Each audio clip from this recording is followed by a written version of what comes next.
তো আপনি বললেন যে আমি বাবা হতে যাবো কে? এই মহিলার তো আমি কেউ না। তখন ওই মহিলাকে ডাক্তার জিজ্ঞেস করলো যে আপনি ওই মহিলার কিছু হন কি না। ওই মহিলা বললো যে এটা আমার স্বামী। তখন তো আপনার আরোস নাই, এই কথাটা তো আপনি কিছুতে মেনে নিতে পারতেছেন না। কিরে সখী, তোর কি আজকে পড়া হয়েছে? আমার তো পড়া হয়েছে। এখন ময়নার খবর বান কি? আমারও পড়া হয়েছে। কিরে রাহুল, তোর পড়া হয়েছে নাকি? না রে, আজকে আমার পড়া হয় নাই। কিছু করবো, একদম টেনশনে ভালো লাগতেছে না। Good morning sir. ঠিক আছে, বসো। আচ্ছা, সবাই উঠে দাঁড়াইলো। আর রাহুল, তুমি কেন উঠে দাঁড়াইলে না? একটু ভদ্রতা শিখো। এখন কিন্তু তোমরা আর ছোট নাই। না মানে স্যার, আমার একটু টেনশন আছে তো, তাই মানে আমি ধ্যানটা অন্যদিকে দিছি। কিসের টেনশন তোমার? চ্যাংরা মানুষ লেখাপড়া করবে, এখন জীবনটাকে আগ বাড়াবে, কেন টেনশন করো? স্যার, আমার মাথায় পুরা টেনশন। দেখো, আমরা ছোট থেকে এত বড় হইলাম, কোনোদিন টেনশন করি না। আর তোমরা বড়ই হও না, এখন তোমাদের মাথায় এত টেনশন। স্যার, আমার জায়গায় আপনি থাকলে বুঝতেন। আরে রাহুল, কি বলছো তুমি? তুমি কি আমাকে টেনশন দিতে পারবে? স্যার, আমি যদি একটা গল্প বলি, আপনি টেনশনে তো একদম গানে যাবেন। ঠিক আছে, আজকে ক্লাস পরে করি, দেখি তুমি আমাকে কিভাবে টেনশন করাও। স্যার, টেনশন তো ধরবো, চেয়ার মধ্যে একটু শক্ত হয়ে বসেন। ঠিক আছে, বলো তুমি। স্যার, মনে করেন যে কলেজে আসার জন্য আপনি বাইরে এলেন, বাইরে থেকে একটা গাড়ি নিয়ে বাইরে এলেন, ভালো একটা দামি গাড়ি। হ্যাঁ, ঠিক আছে, বাইরে এলাম। আপনি গাড়িটা স্টার্ট করলেন ভালোভাবে, বইয়া স্টার্টিংটা শক্ত করে ধরে নিয়ে স্টার্ট করার পরে রাস্তা দিয়ে গাড়ি ধীরে ধীরে চালিয়ে চালাতে আসতে থাকলেন। তারপরে রাস্তার মাঝখানে দেখলেন যে একটা মহিলা হেল্প হেল্প করে মানে চিল্লাইতেছে। আপনার মনে হইতেছে মহিলাটা একটু বিপদে আছে। তো আপনি হচ্ছেন একটা শিক্ষক মানুষ, বিপদ সাইডে তো আর যাইতে পারেন না। আপনি গাড়িটা ব্রেক করে একটা ব্রেক মেরে দিলেন। মনে করেন যে ব্রেক পাইয়ে চাক্কাটা শিক্ষা দূর গেল গা। ব্রেক করার পরে মহিলাটা আপনার কাছে এগিয়ে এলো। মহিলাটা কিন্তু দেখতে সেই সুন্দর। হ্যাঁ হ্যাঁ, বলো তুমি। তো মহিলাটা বললো আমি একটু বিপদ আছি, আমাকে একটু হেল্প করুন, আমাকে একটু সামনের দিকে এগিয়ে দেন। তো আপনি বললেন যে ঠিক আছে, উঠে বসো, আমি তো এই রাস্তায় যাব।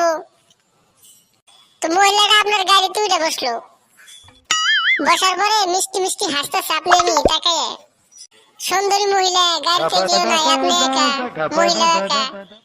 তো আপনার দিকে চাই যদি আসতেছে, মনটা যেন আপনার কেমন কেমন করতেছে। আরে, এত টেনশনের কি আছে? এটা তো একটা ভালো বিষয়। যদি আমি তোমাদের বয়সে থাকি। টেনশন তো সামনে। বলো দেখি, আমার তো আনন্দ লাগতেছে, কিভাবে তুমি আমাকে টেনশন দাও। তো আপনি একটু একটু মজা পাইতেছেন, মহিলাটাও আপনাকে দেখে একটু একটু হাসতেছে, আপনার মজাটাই আলাদা। তো একটু আগের দিকে যাইতে না যাইতে মহিলাটা পেটের বিষ উঠে গেল গা। পেটের বিষ মানে এমন পেটের বিষ উঠলো, মানে কোয়া চলে না, প্রচুর পরিমাণ পেটের বিষ উঠলো মহিলাটার। তারপর আপনি কি করলেন, যে গাড়িটা পরত করে লেফট সাইডে ঘুরিয়ে আপনি স্কুলে না আয়া হাসপাতালের দিকে গাড়ি নিয়ে রওনা দিলেন। ডাইরেক্ট নিয়ে মহিলাকে আপনি হাসপাতালে ভর্তি করে দিলেন আর কি। তো ডাক্তারের টেস্ট পরীক্ষা করলো, ব্লাড টেস্ট করলো, যাই হোক যা কিছু টেস্ট করলো, টেস্ট করে আপনার দিকে হাসতে হাসতে আসলো। আইসা আপনাকে বললো যে কংগ্রেচুলেশন। আপনি তো অবাক। আপনি বললেন কি হয়েছে, রোগী ঠিক আছে তো? হ্যাঁ, রোগী ঠিক আছে, আপনি বাবা হতে চলেছেন। এইটা কি কথা হইলো? আরে স্যার দাঁড়ান, এখনো তো কিছুই নেই। যখন আপনি শুনলেন যে আপনি বাবা হতে চলেছেন, আপনি তখন কোথায় দাঁড়িয়ে আছেন আপনি নিজেও জানেন না। মাথা আপনার অলরেডি অর্ধেক হ্যাং মেরে দিচ্ছে। তো আপনি বললেন যে আমি বাবা হতে যাবো কে? এই মহিলার তো আমি কেউ না। তখন ওই মহিলাকে ডাক্তার জিজ্ঞেস করলো যে আপনি ওই মহিলার কিছু হন কি না। ওই মহিলা বললো যে এটা আমার স্বামী। তখন তো আপনার আরোস নাই, এই কথাটা তো আপনি কিছুতে মেনে নিতে পারতেছেন না। মহিলার সাথে আপনি তর্ক করতেছেন। তো যাই হোক, ডাক্তার বললো যে ঠিক আছে, বাচ্চাটার আমি টেস্ট করতেছি। যাই হোক, আপনার ডিএনএ, বাচ্চার ডিএনএ, বাচ্চার মায়ের ডিএনএ টেস্ট করলো। টেস্ট করে হেরে আপনার সাথে বাচ্চা ম্যাচ খেলো না। আপনি তো শুনে হেরে মানে খুশি, মানে এত জোরে একটা ম্যাচ করলেন, মানে সেটা আর কি বলা যায় না। নিঃশ্বাসটা ধরে নেওয়ার পরে ডাক্তার আপনাকে বললো যে আপনি কখনো বাবা হইতে পারবেন না। আপনি তো আপনার জমিনে আছেন আপনি নিজেও জানেন না। আপনার বাড়িতে স্ত্রী আছে, 2টা বাচ্চা আছে।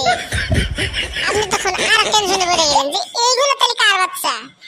এই এই হইছে হইছে, আর আর কোশ না, আর কোশ না, আমার তো জীবন শেষ। এই নিয়ে আমার গাম বাইরে গেছে। আরে স্যার ঘটনা তো সামনে আরো আছে। না রে, তোর ঘটনা আজকে আমি শুনতে চাই না। যতটুকু শুনছি ততটুকুই আমার মাথায় এখন কাজ করতে পারতেছে না। তো আজকে স্কুল ছুটি দিয়ে দিলাম।